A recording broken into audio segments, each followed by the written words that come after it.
Minerva അക്കാദമിയിൽ 3-ഇയർ degree കോഴ്സുകൾ ആരംഭിച്ചിരിക്കുന്നു. Medical lab technology, operation theatre technology, cardiac care technology, dialysis technology, hospital sterilization (CSSD), radiology technology, optometry technology കൂടാതെ hospital management MBA കോഴ്സുകളും ആരംഭിക്കുന്നു. Minerva academy. Contact number 9995373833 അല്ലെങ്കിൽ 9895841933.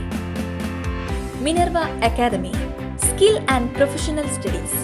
CPIM Alappuzha ജില്ലാ committee നടത്തുന്ന അടിയന്തരാവസ്ഥയുടെ 50-ാം വാർഷിക പരിപാടിയിൽ തന്നെ ക്ഷണിക്കാത്തത് സംഘടിപ്പിച്ചവരുടെ മനോഭാവം കൊണ്ടാകാമെന്ന് മുതിർന്ന നേതാവും മുൻ മന്ത്രിയുമായ G. സുധാകരൻ. പരിപാടി സംഘടിപ്പിച്ചവരുടെ അറിവ് കുറവോ മനോഭാവമോ അല്ലെങ്കിൽ ഇത്രയും മതി എന്ന ചിന്താഗതിയോ ആകാം ഇതിന് പിന്നിലെന്നാണ് സുധാകരൻ. ഇത്തരത്തിൽ ഒരു പരിപാടി നടക്കുമ്പോൾ നേരിട്ടിടപെട്ടവരെ വിളിക്കുന്നത് പതിവാണെന്നും ഇതൊന്നും ഗുണം ചെയ്യില്ലെന്നും അദ്ദേഹം കൂട്ടിച്ചേർത്തു.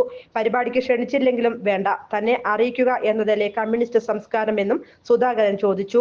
രാഷ്ട്രീയത്തിൽ മൂല്യച്യുതിയുണ്ട്. പാർട്ടിയുടെ നയങ്ങൾക്കും മറ്റുമെതിരായ പ്രവണതകൾ കാണുമ്പോൾ വിമർശിക്കാറുണ്ട്. അതുപോലും സഹിക്കാൻ പറ്റാത്ത അവസ്ഥയുണ്ടാകുന്നത് പാർട്ടിയെ സ്നേഹിക്കുന്നവരിൽ ആശങ്കയുണ്ടാക്കും. പാർട്ടി ഇത്തരത്തിലുള്ള പ്രവണതയെ അതിജീവിക്കുമെന്നാണ് പൂർണ്ണ വിശ്വാസമെന്നും സുധാകരൻ കൂട്ടിച്ചേർത്തു. നിലമ്പൂരിൽ ഇടതുപക്ഷം നല്ല രീതിയിൽ പ്രവർത്തിച്ചുവെന്നും സുധാകരൻ പറഞ്ഞു. ഇത്രയും വോട്ടുകൾ മാത്രമേ CPIM-ന് അവിടെ ഉള്ളൂ, അല്ലാതെ പ്രവർത്തനത്തിൽ തകരാറുകൾ ഉണ്ടെന്ന് തോന്നുന്നില്ല എന്നും സുധാകരൻ കൂട്ടിച്ചേർത്തു. പരിപാടികൾക്ക് ഇനിയും വിളിച്ചാൽ പോകും. മുനിസിപ്പൽ തിരഞ്ഞെടുപ്പിൽ ആലപ്പുഴയിൽ തന്റെ നേതൃത്വത്തിലാണ് പ്രചാരണം നടന്നത്. തന്റെ നേതൃത്വത്തിൽ പാർട്ടി സീറ്റുകൾ വർദ്ധിപ്പിച്ചു. പ്രായപരിധി മൂലം താൻ ഇപ്പോൾ ഒഴിഞ്ഞെന്നും വിളിച്ചാൽ പോകുമെന്നും സുധാകരൻ കൂട്ടിച്ചേർത്തു. News desk anytime news. കൂടുതൽ വാർത്തകൾക്ക് ഞങ്ങളുടെ ചാനൽ സബ്സ്ക്രൈബ് ചെയ്യുക. ഫേസ്ബുക്ക് ഫോളോ അപ്പ് ചെയ്യുക.